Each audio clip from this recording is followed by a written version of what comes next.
wata baba na ate dodo karamahe. Lazima uelewe dodo sasa ndo chifu wa Wafyomi, kwamba sasa wanakuambia mzee, umevuna ulichopanda. Wakasema tedo da anyanya gwe hamara hohiye atedo bayona dodo beae atedo bayona da he kilos ha hohiye. Ukaja sasa mwaka wa uchaguzi baada ya Nyerere kushika madaraka, kwa maana ya chama cha tano.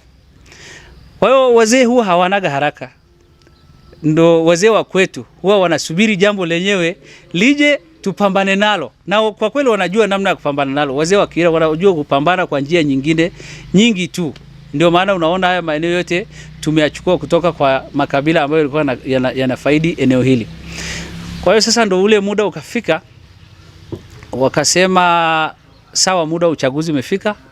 Alafu chama cha tano imekuja na mgombea, na mgombea sasa akawa mtoto wa dodo huo, chifu wa Wafyomi. Sasa hebu fikiria fikiria sasa hiyo dabi inakuaje, kwa sababu wanamjua chifu wa Wafyomi kipindi kile, na sisi ilikuaje wakati wa vita vya dunia.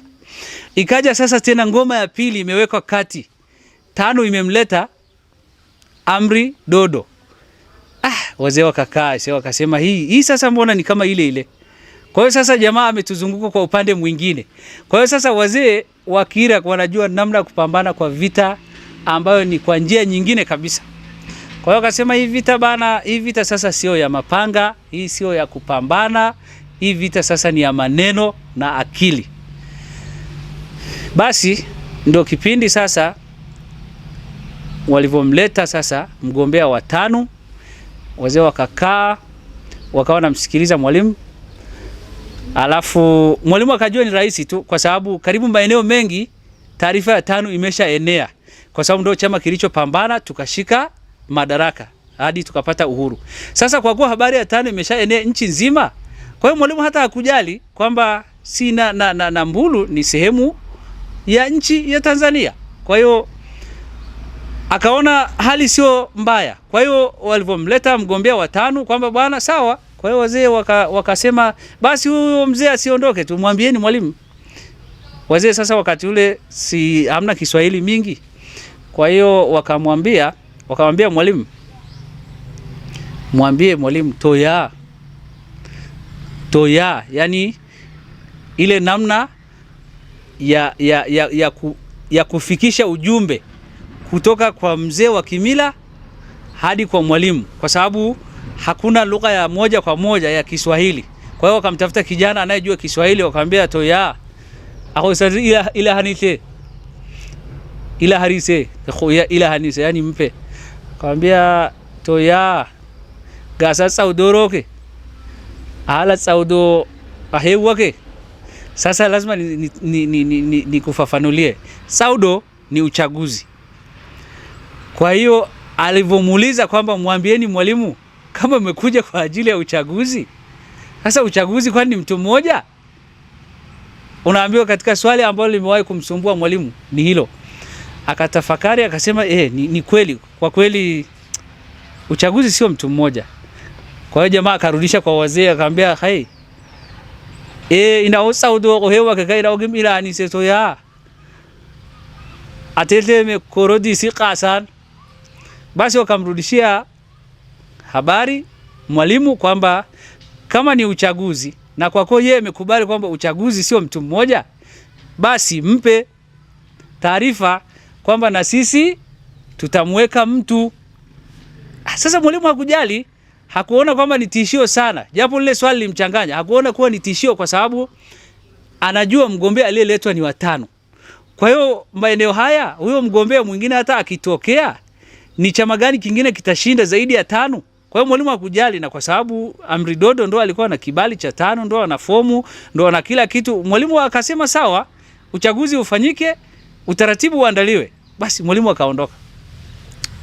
Basi baada ya Mwalimu kuondoka, wazee wakapiga hesabu, wakasema sasa jamani, muda wa kuungana ni huu.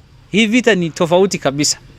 Kwa hiyo wakasema tutengeneze jopo la wazee kwamba kwanza tufanye utafiti.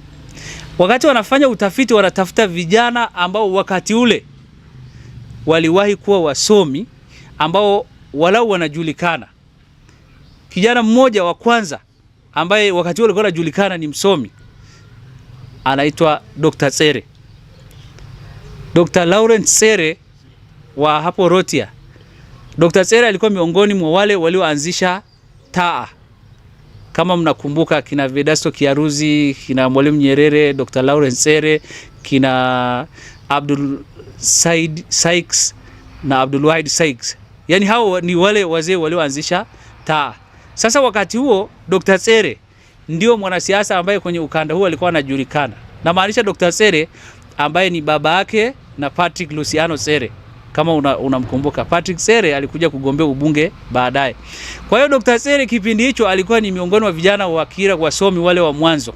Sasa wazee walipouliza wakasema bana, Dr. Tsere akasema kwa kweli ni ngumu kwa sababu mimi pia nchi inanihitaji kwenda kwenye habari ya afya, madaktari walikuwa wachache na pia inawezekana Mwalimu asingekubali kwa sababu serikali ilikuwa inatafuta wataalamu. Lakini sasa akapatikana msomi mwingine ambaye anaitwa Herman Elias Sarwat. Sasa Herman baba yake ni Chief Sarwat. Kwa hiyo ukatengenezwa utaratibu kwamba wazee waende sasa wakamuombe. Hasa ikaonekana bana pale kukawa na msuguano sana. Ilikuwa sio rahisi wazazi kukubali. Kwa hiyo ilibidi wazee wa Kira wakae upya wamtume Nade Bea. Kwa sababu Nade ndo mtu anayeheshimika, anayefahamika. Kwa hiyo familia ikakubali kabisa kwamba sasa bwana, siasa haitabiriki. Lolote laweza kutokea, kijana wetu anaweza kupoteza maisha huko na nini. Sasa haya mambo si tunakukabidhi wewe, iwe pamoja na ulinzi wa kijana wetu. Basi Nade akakubali ili amshike mkono kijana. Yaani kwa hiyo Nade akaonekana na ile timu yake ndio kama wadhamini wa mgombea ambaye anaitwa Herman Elias Sarwat. Kwa hiyo zikapigwa, wakaenda kwenye utaratibu wa kura. Kwa hiyo Dodo hakujali kwa sababu tayari utaratibu wake umeandaliwa na chama cha tano. Sasa bahati mbaya wagombea wakati ule kura sio hizi za sasa hivi unapiga vyema. Hii na yenyewe ina unafiki mwingi sana kwa sababu unakula hela ya mgombea huyu kwa sababu vyema ni siri, unampa yule mwingine. Au umemwahidi huyu asiye na hela, unampa huyu mwenye hela. Sasa kura za wakati ule ilikuwa ni unasimama nyuma ya mtu. Kwa hiyo waliposimama wazee wakaona hamna namna. Kama ni kusimama nyuma ya mtu, sisi tunaangalia sasa Nade atakapoenda kusimamia. Maana Nade anatisha, ni mtu anaheshimika. Yaani mtu ambaye kiukweli mambo yake yanakubalika kwenye kabila letu. Ndio maana mpaka leo vizazi na vizazi jina lake haliwezi kupotea. Kwa hiyo wakakaa, Nade akasimama kule. Walipoona sana Nade kasimama na wanajua na wazee walishawaambia watu wao kwamba jamani, namna pekee ya kulipiza kisasi chetu sisi na Wafyomi ndio hii ya kura. Kwa hiyo wazee wakapiga kura, muhtasari ukaandaliwa, kila mtu akapewa muhtasari wake kwamba imeandikwa huyu Sarwat amepata kura ngapi, lakini bahati mbaya Amri alipata kura moja ambayo ndio ya kwake.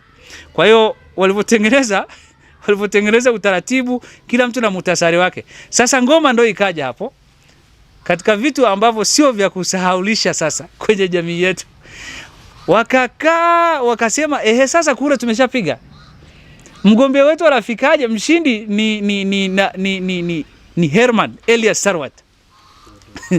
Sasa mshindi tano inatambua kwamba wakati ule kulikuwa na gari ya tano ile Land Rover 109 ndio ilikuwa inapita kanda hii inachukua wagombea. Kwa hiyo ikapita na imemchukua Amri kwa sababu ndo alikuwa na kibali. Sasa haya huyu mshindi wetu anafikaje? Kwa hiyo wazee wakakaa wakatengeneza wakamwambia eti Nade, wewe si ulimsaidiaga huyu mzungu wa Oldiani anaitwa John Anta.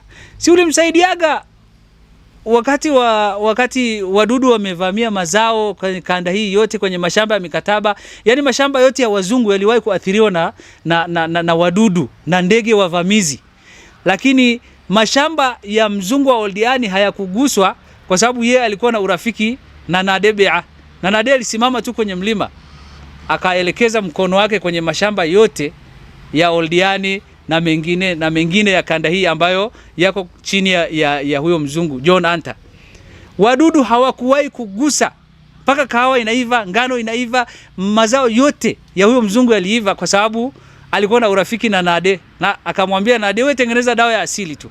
Hiyo dawa ya asili ikasaidia huyo mzungu akawa rafiki wa Nade. Wakamwambia sasa, haya sasa tunaomba kwa sababu huyo mzungu ni rafiki yako Nade, nenda bara, yule mzungu si ana ndege. Basi ikatengeneza jopo la wazee wakaenda kumwomba mzungu wa Oldiani ili awape ndege.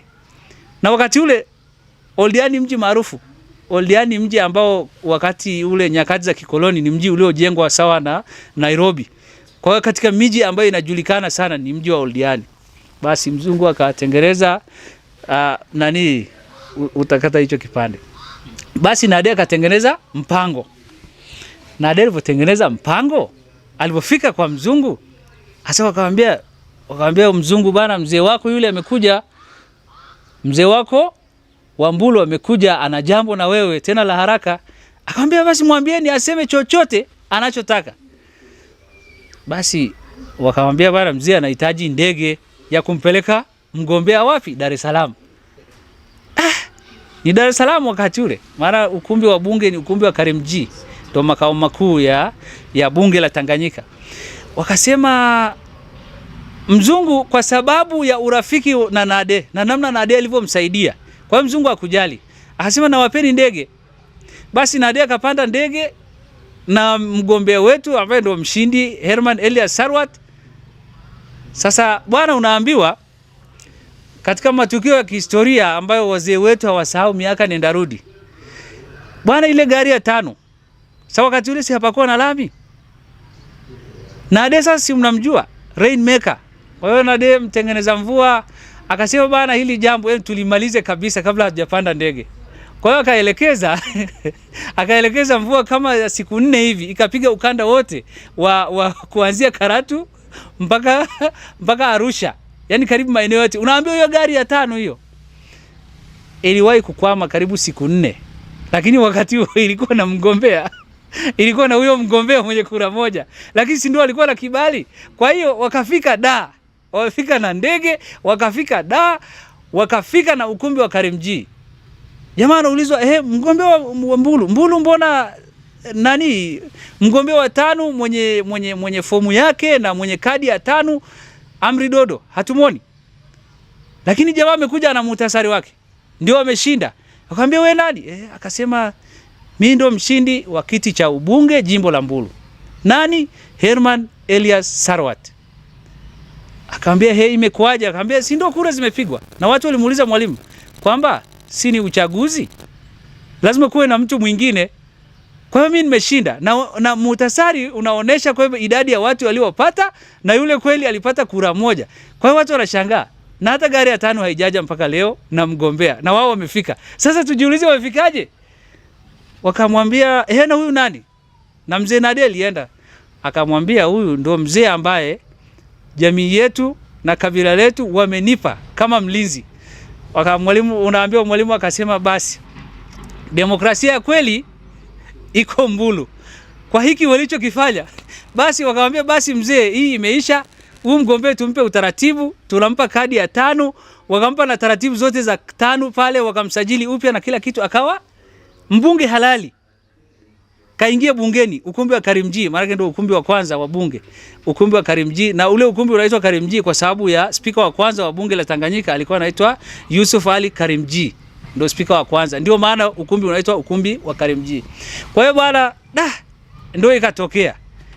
Kwa hiyo Nade ndio karudi na ndege. Raha ilioje sasa? Yaani akahakisha ulinzi mpaka bungeni, alafu akarudisha ndege. Sasa hiyo ndo maana sasa wale wazee sasa wakaimba, wakasema tedo dodo uo karamahe tedo daanyanya gwai hamar atedo bayona dodo be'ay atedo bayona da he kilo